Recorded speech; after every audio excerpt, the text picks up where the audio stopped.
On July 30th, I experienced my first correction discipline in heaven.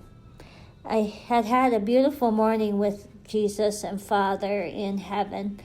And at the end of this time, I had asked Jesus about my friend who I'd be visiting that day. Jesus, will you heal her? He said, yes. I said, soon? And he said, yes. I said, today? And he just looked at me. When he looked at me, I knew something was off in the whole way I'd just gotten done talking with him. Anyhow, I moved on with the day and visited my friend. I get home that night, sit down in the chair in the living room, and have a beautiful communion service in heaven with Jesus and Father. Holy Spirit's present. I don't see him. 5 years old, sitting on Jesus' lap. Jesus speaks over each communion element. I actually repeat what he says. And Father and Jesus, watch me take the communion. There is such love and respect and honor I have for them as we are able to do this together. When we were done with the communion, Jesus stood up. He puts me on the ground. I'm standing there, and he takes my hand, and we're heading down a path. Holy Spirit makes it clear I am heading to the woodshed, or a place of correction. I can feel love in Jesus' hands, but I also felt that he had something he needed to share with me. And I thought, I don't know if I'm going to like how he's going to share it. So I opened my eyes, and I think, I don't know if this is really taking place or what. I closed my eyes again, and he still has my hand in his, and we're heading to this place of correction. And I'm thinking, because Holy Spirit's helping me, that whatever he does, I deserve.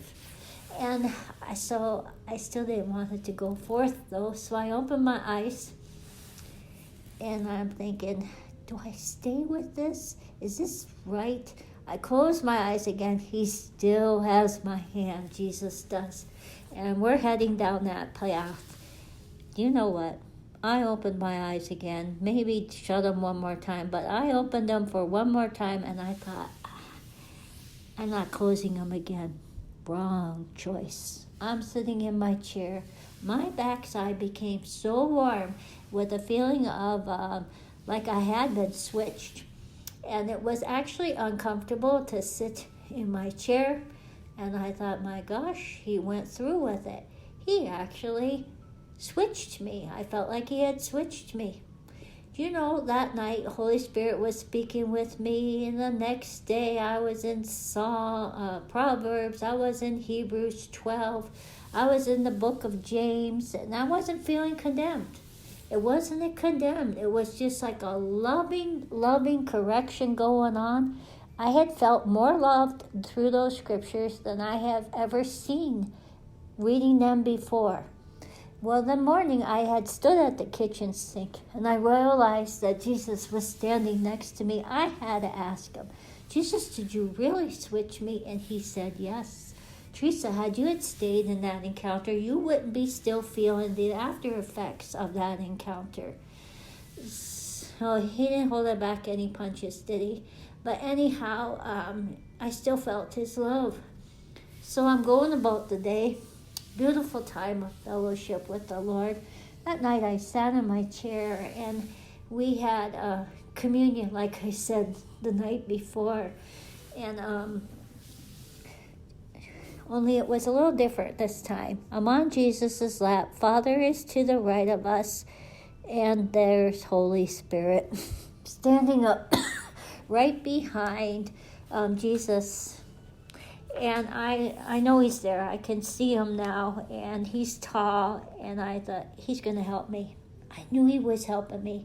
So I spoke to Jesus, who I was sitting on his lap, and I asked for his forgiveness for leaving the encounter. And I also asked for his forgiveness for the way I spoke to him. Do you know, he doesn't just hear our words. He knows our heart. He knows our motives. He knows the way we're thinking. He knows our attitude. And he wasn't pleased with mine that day for that short period of time. And so I repented. Oh, his forgiveness flowed to me. And then he handed me the Father, and I repented to Father, because what you do to one, you do to both. They're three in one, all of them rather. And the Father, he forgives me too. There's hugs. There's their love never did stop. Actually, I was feeling it stronger than even before. And then I looked to Holy Spirit, and I repented to him, because he was telling me to stay in the encounter, to trust what Jesus does. He knows what's best. And I didn't. But I thanked him for his help all day to get me to this place. All is well. The love flows stronger than I had felt until this point even. And it's like it's all washed clean. Jesus stands up, I'm up on his shoulders, and then Father's right there with us, Holy Spirit. The four of us go off, and we come upon a field of sunflowers. The sunflowers are absolutely beautiful and tall, and everywhere we walked, the four of us, the sunflowers turned. In this encounter, the sunflowers spoke, and they said, "No despising, only fully embrace Jesus.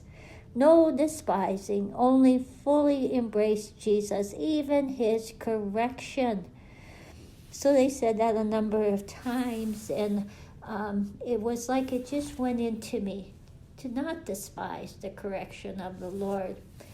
You know, it does say in Hebrews chapter 12, starting in verse 5, "And have you forgotten the encouraging words God spoke to you as his children? He said, 'My child, don't make light of the Lord's discipline, and don't give up when he corrects you.